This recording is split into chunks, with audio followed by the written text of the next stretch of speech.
In this video, we're going to talk about law of cosines. You use law of cosines to find a side and angle measures, just like similar to how we did it in law of sines, sorry. And given when you have two sides and an angle, or you have all three sides.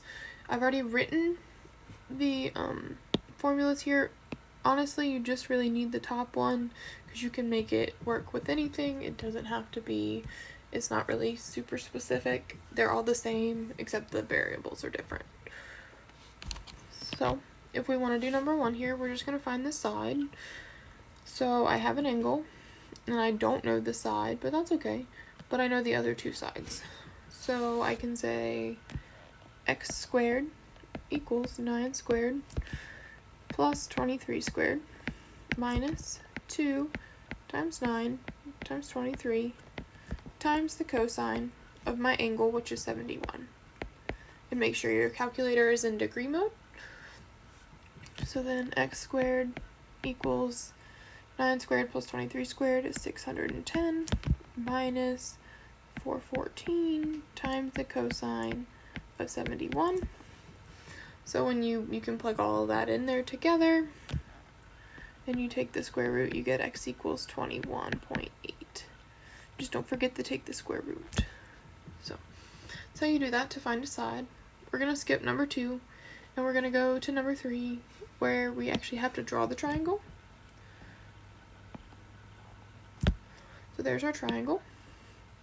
Let's label it A, B, C, and it's not a right angle, but we're going with it just because that's how I drew my triangle. So B is 106 degrees, AB is 10, BC is 7, and we want to find that right there. So we're using side angle side, sorry I get it right, side angle side from geometry, if you remember any of that. If not, it's fine. So then we're going to say x squared equals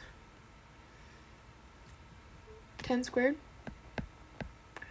plus 7 squared minus 2 times 10 times 7 times cosine of 106.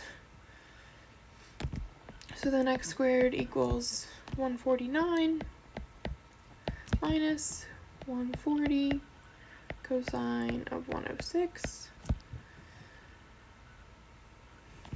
X squared equals 187.5892, and you can plug this in Desmos if you want. And then x equals, take the square root, 13.27, not 2.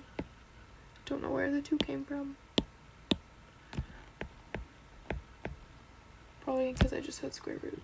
So that's how you do that to find the sides. Finding the sides are pretty easy.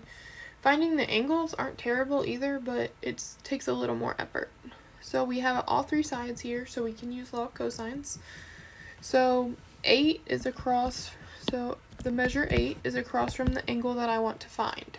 So that means 8 is going to be what it's equal to. So 8 squared equals 10 squared, and you could do 11 squared first if you want, plus 11 squared minus 2 times 10 times 11 times the cosine of x, so 64, because we don't know what the cosine of x is. We'll use that in a second. So 10 squared plus 11 squared is 221 minus 220 times cosine of x. So you're going to want to subtract these two, but you can't because they're not like terms, because this one is being multiplied by cosine of x. So what you're going to have to do is subtract the 221 over. I can't write today apparently, or ever. 221. So then I get negative 157 equals negative 220 cosine of x, and then divide by negative 220. So I get 0.714 equals cosine of x. And when I have a decimal equal to a, trig function, I'm going to say cosine, the inverse cosine of 0.714, and plug that in my calculator, and I will get 44.5 degrees. And we'll do one more of those, but we'll do one where we have to draw the triangle. So we'll do this one here, and we need to draw a triangle. So we want to find angle L. So L, it helps if I don't keep it in shape recognition form. LMN, we want to find angle L.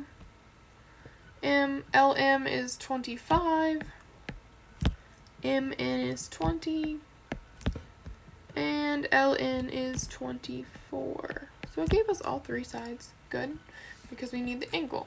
So we are going to say 20 squared, since 20 is across from the angle I want to find. We're going to put it on the outside, on the other side of the equals. Equals 24 squared plus 25 squared minus 2 times 24 times 25 times cosine of x. You could use a different variable. You could use L if you wanted. It doesn't really matter. So 20 squared is 400. 24 squared plus 25 squared is 1201 minus 1200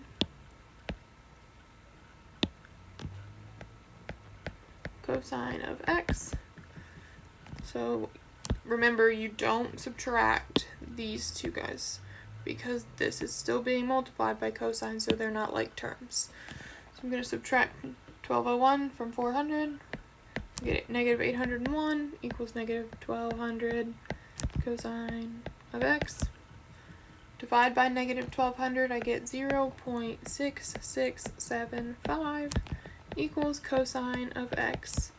And then we're going to take the inverse cosine of 0.6675, and that will give me 48.1 degrees. That's law of cosines.